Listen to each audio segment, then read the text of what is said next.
రాజధాని అమరావతిలో అతి తక్కువ ధరలకు plots. Tricity gated community venture KPP developers.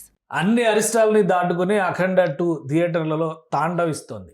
ఈ సినిమా ఎలా ఉంది, అలానే నిర్మాణానికి సంబంధించి, కోర్టు కేసులకు సంబంధించి వీటన్నిటిని అధిగమించిన తర్వాత ప్రేక్షకుల రెస్పాన్స్ ఏ విధంగా ఉంది, ఈ అంశాలను విశ్లేషించే ప్రయత్నం చేద్దాం. మనతో పాటు సీనియర్ జర్నలిస్ట్, ఫిల్మ్ క్రిటిక్ ప్రభు గారు నమస్తే. చాలా ఎక్స్పెక్టేషన్స్, ఈ రోజా రేపా అనే సస్పెన్స్ అన్ని దాటుకుని ప్రీమియర్ షో పడింది. ఇవాళ మార్నింగ్ నుంచి షోస్ పడుతున్నాయి. ఏంటి ఫస్ట్ రివ్యూ ఏంటి ఈ సినిమా మీద, అఖండ 2 తాండవం?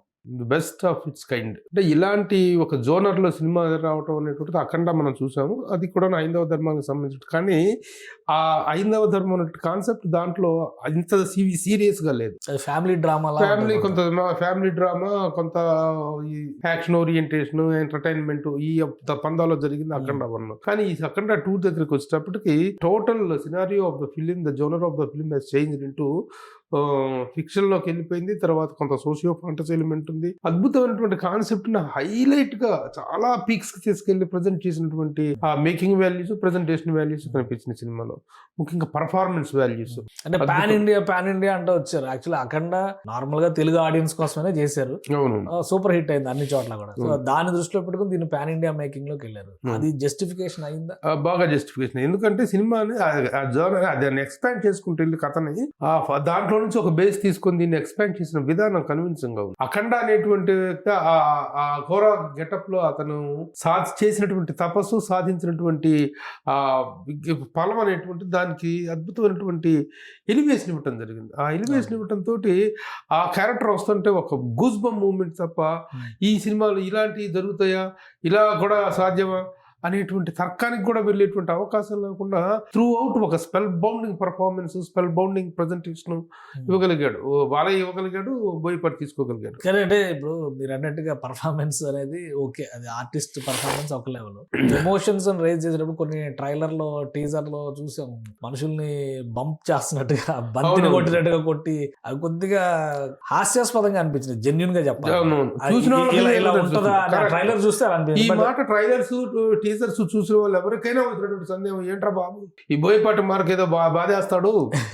ఎందుకంటే కొన్ని సినిమాల గతంలో వినయ్ రామావట్లో చూసినట్టు ఆ ఓవర్ ఫైట్స్ చూసిన తర్వాత, రీసెంట్ గా స్కందా కూడా చూసిన తర్వాత ఎటు తీసుకెళ్తాడో ఈ సినిమా అనేటువంటి ఒకటి అనిపించింది. కాకపోతే ఈ సినిమాలో మాత్రం ఆ ఇమోషనల్ డ్రైవ్ అనేటువంటిది అద్భుతంగా ఉంది. Yes, it is possible. అది ఆ బాలకృష్ణ అఘోర గెటప్ లో అతను చేస్తుంటే ఎలాంటి తర్కానికి లేకుండా నోరెళ్ళ పెట్టుకుని చూసేటువంటి ఒక ఇమోషనల్ హైట్స్ కి తీసుకెళ్లాడు సినిమాని. సో అసలు అరచేతిలో శివ తలకిందులుగా పెట్టేసేసి నేలకేసి కొడతారు చూసారు, ఆరకొచ్చేసి ఆ సీన్ చూసేవాడు ఏమో బాబు ఎక్కడ తీసుకెళ్తారా బోయపాటి అనిపించింది. కానీ అక్కడ ఆ ఇమోషనల్ కంటెంట్ తో చూస్తుంటే ఆ ఫైట్స్ కానీ ఏవైనా సరే it is possible for him only అన్న ఇదిలో అనిపించింది. అంటే ఆ కన్విన్సింగ్ టెక్నిక్ అనేది ఇందులో టెక్నిక్ కాదు, అక్కడ ఇమోషన్ కథ ఏంటి. అఖండ అంటే ఫ్యామిలీకి సంబంధించి అఖండ అతను వెళ్ళిపోవడం, అఘోరాల్లో కలిసిపోవడం, అఘోరా జీవన శైలి మీద అక్కడ చర్చ జరిగింది. అఘోరాలు కూడా ఎంత క్లాసిక్ స్టైల్లో ఉంటారా, బాలకృష్ణ గారి గెటప్ ను బాగా డిజైన్ చేశారు. ఇప్పుడు ఇందులో అయితే కొంచెం మాస్ అప్పీల్ కనిపిస్తుంది. ప్లస్ న్యాచురల్ లొకేషన్స్ లో షూట్ చేశారు. చాలా వరకు ఆ సినిమా చేసే టైంలోనే కుంభమేళా దగ్గరికి వెళ్ళి షూట్ చేశారు. సో అవన్నీ చూసినప్పుడు ఏంటి కథ ఏంటి, అన్ని సెట్ అయినాయా లేదా వచ్చిన అవకాశాలను వాడుకున్నారా? కాదు, అది ఆ వాడుకున్నారు. కుంభమేళాను వాడుకున్నారు చాలా అర్థవంతంగా, చాలా వైట్ క్యాన్వాస్ లో వాడుకున్నాడు. ఇదేంటంటే నెక్స్ట్ అఖండ వెళ్ళిపోయాడు అక్కడికి, మళ్ళీ తన అఘోర స్థావరాలకు వెళ్ళిపోయాడు. అక్కడ ఒక ఆధ్యాత్మిక గురువు, ఆ క్యారెక్టర్ మురళీమోహన్ గారు చేశారు. ఆయన ఒక ఉపదేశం ఇస్తాడు, అయినా నువ్వు చేసి వచ్చింది, సాధించుకొచ్చింది అంతా చాలా గొప్పగా ఉంది, కానీ ఇంకా దేశానికి, హైందవ ధర్మానికి చాలా ప్రమాదం రాబోతుంది, పెనుముప్పు రాబోతుంది. ఈ పెనుముప్పు నువ్వు ఎదుర్కోవాలి అంటే, ఈ ప్రమాదాలను నువ్వు ఎదుర్కోవాలి అంటే నువ్వు మరలా ఒక దీక్ష చేయాల్సినటువంటి, ఒక కఠోరమైనటువంటి దీక్ష చేయాల్సిన అవసరం ఉందని చెప్తాడు. ఆ కఠోరమైన దీక్షలో తను వెళ్ళిపోయిన తర్వాత యువతలో ఇక్కడ రెగ్యులర్ స్టోరీ స్టార్ట్ అవుతుంది. రెగ్యులర్ గా పాత బాలమురళీకృష్ణ, బాలయ్య, ఆ బాలమురళీకృష్ణ కూతురు, అప్పుడు చిన్నప్పుడు ఇతను రక్షించినటువంటి కూతురు కదా, ఆ కూతురు పెద్దదై డిఆర్డిఏలో ఒక సైంటిస్ట్ అవుతుంది, ఒక యువ సైంటిస్ట్ అవుతుంది. ఆ అమ్మాయి రకరకాల పరిశోధనలు చేస్తూ రామాయణ భారతాల్లో ఉన్నటువంటి కొంత సారాన్ని తీసుకొని ఆ సారం ద్వారా ఎలా హ్యూమన్ ఇదిని మనం కాపాడగలము, ప్రకృతిని కానీ వీధిని కానీ ఎలా కాపాడుకోవచ్చు, ప్రకృతి గతంలో ఎలా అంతమంది ఇంతకాలం జీవించగలిగారు, అప్పుడు ప్రకృతిని మనం ఎలా కాపాడుకునేటువంటి వీటి మీద రీసెర్చ్ చేసినప్పుడు ఒక డిఫరెన్స్ క్యారెక్టర్ ఆఫ్ అంటే ఈ సినిమా సంయుక్త మీనన్. సినిమా మొత్తంగా చెప్పినప్పుడు భారతీయ ఆత్మ అని పదే పదే చెప్పారు బోయపాటి గారు. అవునవును. మీడియా వాళ్ళు క్వశ్చన్ చేశారు ఏంటి భారతీయ ఆత్మ అంటే కూడా మీరు సినిమా చూడండి అని. ఏంటి భారతీయ ఆత్మ అనేది మీరు రామాయణం మహాభారతం ఇవన్నీ తీసుకొచ్చారా అంటున్నారు. ఆ ఆత్మను ఆవిష్కరించగలిగిందా ఓవరాల్ గా movie? చాలా గొప్పగా, చాలా ఇమోషనల్ గా, ఎంతగా చక్కగా, ఎంత కన్విన్సింగ్ గా చెప్పగలిగారంటే మధ్యలో స్పీచ్ ఓరియంటెడ్ గా ఉంటుంది కొన్ని సందర్భాల్లో. అఖండ బయటకు వచ్చినప్పుడు దాంట్లో నుంచి బయటకు వస్తూ ఒక పాడుపడ్డ ఊర్లో Okay. ఆ అమ్మాయిని సేవ్ చేస్తాడు. ఒక వైరస్ ని వెదజల్లుతాడు మన పుష్కరాల్లో. ఆ పుష్కరాల గంగాజలాల్లో విలన్స్ ఒక వైరస్ ని, ప్రమాదకరమైన వైరస్ ని చేస్తారు. ఆ వైరస్ కి యాంటీడోట్ కనిపెడతారు వీళ్ళు సైంటిస్టులు. Okay. ఈ అమ్మాయిను వాళ్ళ బృందం కనిపెడితే ఆ వైరస్ ఆ అమ్మాయి వస్తుంటే ఆ అమ్మాయిని చంపడం కోసం విలన్స్ చేసిన ప్రయత్నం. అప్పుడు వాళ్ళందరినీ చేసేసి ఆ అమ్మాయిని తీసుకుని వెళ్తుంటారు అనమాట. ఆ సమయంలో ఒక పాడుపడ్డ దేవాలయం ఒకటి కనిపిస్తుంది. ఆ పాడుపడ్డ దేవాలయంలో పూజలు చేస్తే పూజలు ఆగిపోయినాయి. ఆ పూజలు చేస్తున్న టైంలో అతను చెప్పినటువంటి హైందవ ధర్మాన్ని గురించి, ముందు మన ధర్మాన్ని కాపాడుకోవడానికి మనం ఏం చేస్తున్నాం అనేటువంటి దాంట్లో చెప్పినటువంటి అలాగే 2-3 సందర్భాల్లో కూడా చివరి క్లైమాక్స్ లో కానీ ఎక్కడన్నా కొంత స్పీచ్ ఓరియంటేషన్ కనిపించింది. చాలా కన్విన్సింగ్ గా చెప్పాడు. ఎలా ఆర్టిస్టులు ఎలా ఉన్నారు? ఎందుకంటే కూతురు క్యారెక్టర్ చాలా హెవీ క్యారెక్టర్. హర్షాలి మల్హోత్రా తీసుకొచ్చి చాలా రోజుల తర్వాత బజరంగి భాయిజాన్ లో చిన్న పాప క్యారెక్టర్ చేసిన అమ్మాయిని తీసుకొచ్చారు. మిగతా క్యారెక్టర్ సంయుక్త మేనన్ గానీ ఎట్లా ఉన్నారు? మిగతా క్యారెక్టర్స్ ఏవి కనిపించవు.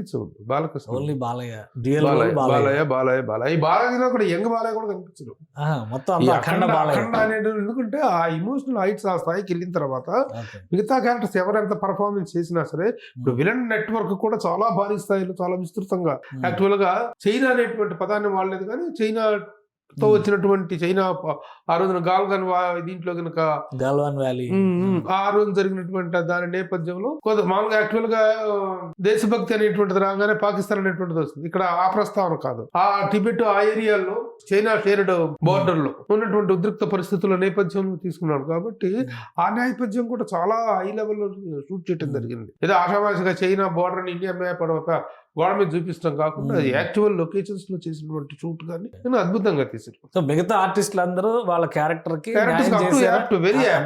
అంతా ఓకే బాగుంది అని అనిపించిందా సినిమా? చాలా. ఎక్కడా కూడాను ఈ హైందవ ధర్మం మీద తీస్తున్నాం కాబట్టి ఏదో టేక్ ఇట్ యాజ్ గ్రాంట్ గా తీసుకుని మనం ఏది చెప్తే అది నమ్ముతారు, ఏది చెప్తే అది వింటారు అనేటువంటి ధోరణి కాకుండా ఒక అథెంటిక్ గా, సాధికారికంగా హైందవ ధర్మ సూక్ష్మాలను కానీ హైందవ ధర్మ ఔన్నత్యాన్ని కానీ అద్భుతంగా చెప్పినటువంటి కాన్సెప్ట్స్, డైలాగ్స్ ముఖ్యంగా బోయపాటి సీనికి సహకరించినటువంటి కొంతమంది రచయితలు ఉండగలరు కానీ the final output that has come from Boyapati Seenu ఒక గొప్ప దర్శకుడు, ఒక గొప్ప విజనరీ కనిపించాడు ఈ యాంగిల్, ఈ పర్టికులర్ యాంగిల్లో. ఈ సరైన ఇది సినిమాలు తీశాడు కదా ఇంతకుముందు చెప్పినటువంటి స్కంద కానీ అంతకుముందు రామ్ చరణ్ చేసిన సినిమా కానీ ఆ టైంలో ఉన్నటువంటి బోయపాటికును ఈ బోయపాటికి అసలు సంబంధమే లేదు. బోయపాటి ఈ రోజున ఒక అద్భుతమైనటువంటి ఒక మోడర్న్ ఆధ్యాత్మిక ప్రవచనకర్త అన్నంత గొప్పగా ఆ విషయాలు డీల్ చేశాడు. ఓకే, అంటే జనరల్ గా తెలుగు సినిమా డైరెక్టర్లకి ఇలాంటివి హ్యాండిల్ చేసే కెపాసిటీ ఎక్కువ. బాహుబలి తర్వాత రాజమౌళి గారిని చూసిన విధానం కానీ కొన్ని సబ్జెక్ట్స్ ఇక్కడ గతంలో కూడా విశ్వనాథ్ గారు కానీ రాఘవేంద్రరావు గారు కానీ బాలీవుడ్ లో కూడా ప్రూవ్ చేసుకోవచ్చు. ఇప్పుడు బోయపాటి గారు ఎంతో పాన్ ఇండియా లెవెల్కి వెళ్ళిందా?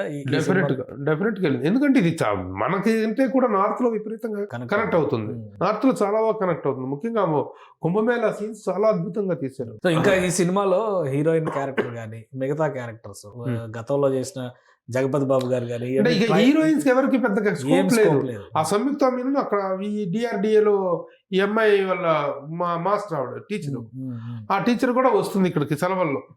ఈ అమ్మాయి బర్త్డే కానీ ఈ అమ్మాయి కూడా వస్తుంది ఇక్కడికి. వచ్చిన ఆ అమ్మాయితో ఒక ఐటమ్ సాంగ్, అది కమర్షియల్ స్కేల్ లో పెట్టుకున్నటువంటి ఐటమ్ సాంగ్. ఆ సాంగ్ ఉన్న జాజికాయ సాంగ్ అది ఉన్నా పర్వాలేదు, లేకపోయినా పర్వాలేదు, కాకపోతే ఒక కమర్షియల్ మార్గం ఐటమ్ కావాలి అనేటువంటి ధోరణిలో పెట్టిందే తప్ప ఇట్ డజంట్. మ్యూజిక్ ఎలా ఉంది? సినిమా మ్యూజిక్ గురించి కూడా చాలా ట్రోల్స్ వచ్చినాయి.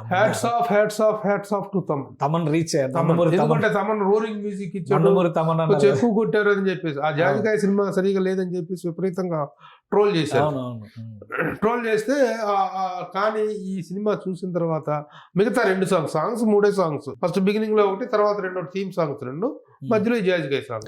సూపర్ అసలు సెకండ్ హాఫ్ లో బ్యాక్గ్రౌండ్ స్కోర్స్, ఎమోషనల్ కంటెంట్ లో ఇచ్చిన బీజిఎం లు ఎట్లా ఉన్నాయి? చాలా బాగుంది. Take in the film to the next level. Well packed.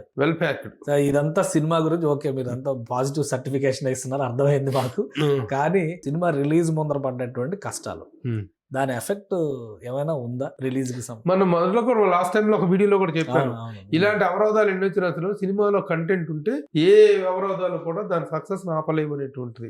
ఈ రోజు ఇన్ని కష్టాలు దాటుకున్న సినిమా బయటకు వచ్చింది, వాటి తాలూకు ఇంపాక్ట్ ఏమాత్రం లేదు, ఇంకా ఇంపాక్ట్ పెరిగింది. ఈ వారం అదే అప్పుడే ఇమీడియట్ గా ఏదో గందరగోళం చేసుకుని రిలీజ్ చేసి ఉంటే ఇది ఉండేది కాదు. కానీ 1 వీక్ జస్ట్ 1 వీక్ ఇదిలో రావటం వల్ల ఆ బజ్ ఇంకా పెరిగింది, ఆ క్రేజ్ ఇంకా పెరిగింది సినిమా. కానీ ఇంకా తెలంగాణ హైకోర్టులో కేసు మళ్ళీ ప్రీమియర్ షోలు కూడా వేయకూడదు అన్నారు, అయినా అవి కూడా వేసారు. ప్రీమియర్ షోస్ అనేటువంటి పడతాయా లేవనేటువంటి డైలమా రాత్రి 9:30 దాకా కూడా కొనసాగుతూనే ఉంది. తెర మీద బొమ్మ పడిందా కూడా సినిమా ఉంటుందా లేదా అనేటువంటి ఉత్కంఠతో థియేటర్ల దగ్గర లక్షలాది మంది ప్రేక్షకులు వెయిట్ చేసినటువంటి సందర్భం ఉంది. మరి లాస్ట్ మూమెంట్ లో తీసుకున్న నిర్ణయం ఏంటో తెలియదు, కొంత సమాచార లోపం ఉంది. ఆ సమాచార లోపం వల్ల షో ఉందా లేదా అనేటువంటి లాస్ట్ మూమెంట్ దాకా టెన్షన్. అంటే except Telangana, rest of India, pan world మిగతా రిలీజ్ మిగతా చోట ఇక్కడ కూడాను రిలీజ్ కి ఒకవేళ జరిగితే అది కంటెంప్ట్ ఆఫ్ ద కోర్ట్ అంటారు. కంటెంప్ట్ ఆఫ్ కోర్ట్ అంటే కోర్టు తీర్పులో కూడాను ఆ పెంచిన రేట్ల మీద ఏమన్నా ఇచ్చారో తప్ప షోలే వేయద్దు అనేటువంటిది ఉందని నేను అనుకోవట్లేదు. బట్ వాట్ క్లారిటీ తీసుకోవాలి. సో ఫైనల్ గా సినిమా గురించి మీరు ఏం కన్క్లూడ్ చేస్తారు? ఎలాంటి రికార్డులు మోగుతుంది? ఎందుకంటే అవి కూడా సవాళ్ళు విసురుతున్నారు చాలా మంది. సో ఎట్లా ఉండొచ్చు? డెఫినెట్ గా ఇంత మంచి ఇది వచ్చినప్పుడు డెఫినెట్ గా దాని తాలూకు రెవెన్యూ కూడా, దాని తాలూకు రిజల్ట్ కూడా చాలా గొప్పగా ఉంటుంది. ప్రొడ్యూసర్స్ ముఖ్యంగా ఏమైనా చెప్పారా? ప్రొడ్యూసర్ మీరు ఏమైనా మాట్లాడారా? లేదు, దొరికేటట్లేదు. కానీ వాళ్ళు పడ్డ శోభకి, వాళ్ళు పడ్డ నరకానికి ఒక అద్భుతమైన ప్రతిఫలం ఈ సినిమా అని చెప్పుకోవచ్చు వాళ్ళ ప్రొడ్యూసర్స్ పాయింట్ ఆఫ్ వ్యూ. అంతగా ఇదయ్యారో పాపం, నలిగిపోయారో పాపం వాళ్ళు. కానీ దానికి తగ్గ ప్రతిఫలం, మేకింగ్ వాల్యూస్ ఎక్కడ కాంప్రమైజ్ అవ్వాలి ఆ సినిమా. ఏ ఫ్రేమ్ చూసుకున్నా well riched frame, well established frames తోటి వచ్చారు. సెట్టింగ్స్ కానీ అంతా చాలా గొప్పగా తీశారు. Making values are very good. ఇక in every aspect the film is very comprehensively very good film. ముఖ్యంగా హైందవ ధర్మం అనేటువంటి దాన్ని తీసుకొని దాన్ని ప్రొజెక్ట్ చేసినటువంటి విధానం, బాలకృష్ణ అనేటువంటి వ్యక్తి ఒక ఆధ్యాత్మిక ఉన్మాది. ఆ రేంజ్ లో ఎస్టాబ్లిష్ చేశారు. ఆ రేంజ్ లో ఆ క్యారెక్టర్ ఆ విధంగా ఎస్టాబ్లిష్ చేశారు. మనం నిజ జీవితంలో కూడా బాలకృష్ణ అంటే ఏంటో మనకు తెలుసు. దాంట్లో ధరించినటువంటి ఉంగరాలు కానీ, దాంట్లో తను సినిమాలో వేసినటువంటి ఉంగరాలు ఇవన్నీ కూడా, దండలు కానీ ఇవన్నీ ఆల్మోస్ట్ ఆల్ తను ధరించేటువంటివి. తను రెగ్యులర్ గా బాగా దగ్గరగా చూస్తారు. మరి ఆ కాంబినేషన్ కూడా ఆ బాలయ్య కోసం బోయపాట, బోయపాట కోసం బాలయ్య అనేటువంటిది BB4 అనేటువంటిది బ్లాస్టింగ్. ఒకటే సినిమా చూసిన తర్వాత ఒకటే అనిపించింది, పైన శివయ్య, కింద బాలయ్య, మధ్యలో Boyapati Seenayya. This is the cinema. ఆ రేంజ్ లో ఆ సినిమా మాత్రం అదరగొట్టేసింది.